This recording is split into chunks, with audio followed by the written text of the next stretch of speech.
Everyone and welcome back to another video. তো একদিন সকালটা শুরু হয়েছে এক কাপ মজাদার চা দিয়ে, এবং চা শেষে আমি শুরু করে দিয়েছিলাম আমার স্কেচের কাজ, কারণ আমার ফ্রেন্ডের একটা খুব ইম্পর্টেন্ট আর্জেন্ট অর্ডার ছিল স্কেচটা। তো আমি এখানে স্কেচ করছি, এবং এখানে বিগিনারদের জন্য আমি স্কেচে একটি টিপস বলা যায় যে দিতে পারি যে যখনই কাজ করবেন অবশ্যই সবসময় বি গ্রেডের পেন্সিল ইউজ করার ট্রাই করবেন। এক্ষেত্রে বি গ্রেডের পেন্সিলগুলো সফট হয়, যার জন্য কাজ করতে ইজি হবে, এবং ব্লেন্ডিং স্ট্যাম্প খুব ভালো মানেটা ব্যবহার করতে হবে, তাহলে ব্লেন্ডিংও খুব সুন্দর আসবে। এদিকে খুব ফাস্ট ফরওয়ার্ডে আমি অলমোস্ট 2 ঘন্টার মধ্যেই মনে হয় করে ফেলেছিলাম স্কেচটা।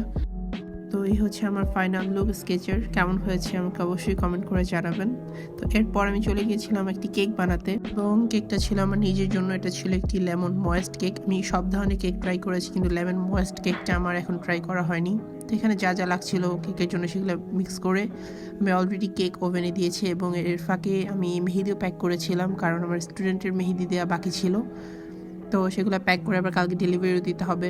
ডেলিভারি ম্যান আজকেও এসে ঘুরে গেছে, তো যার জন্য সেগুলো খুব ফাস্ট ফরওয়ার্ডে আমি প্যাক করে নিচ্ছিলাম। তো এই যে অলরেডি প্যাক করাও শেষ আমার মেহেদি এখানে, এবং মাঝে আমি রিবন দিয়ে ফ্লাওয়ারটাও করেছিলাম। এদিকে আমার কেকও রেডি হয়ে গিয়েছে, এবং এটাকে আমি স্লাইস করে নিচ্ছি। যেহেতু ময়েস্ট কেক আমি 2টা স্লাইসই করেছি, আর বাসার জন্য আমি খুব একটা পরিপাটিভাবে করিও না। তো এই তো অলরেডি কমপ্লিট।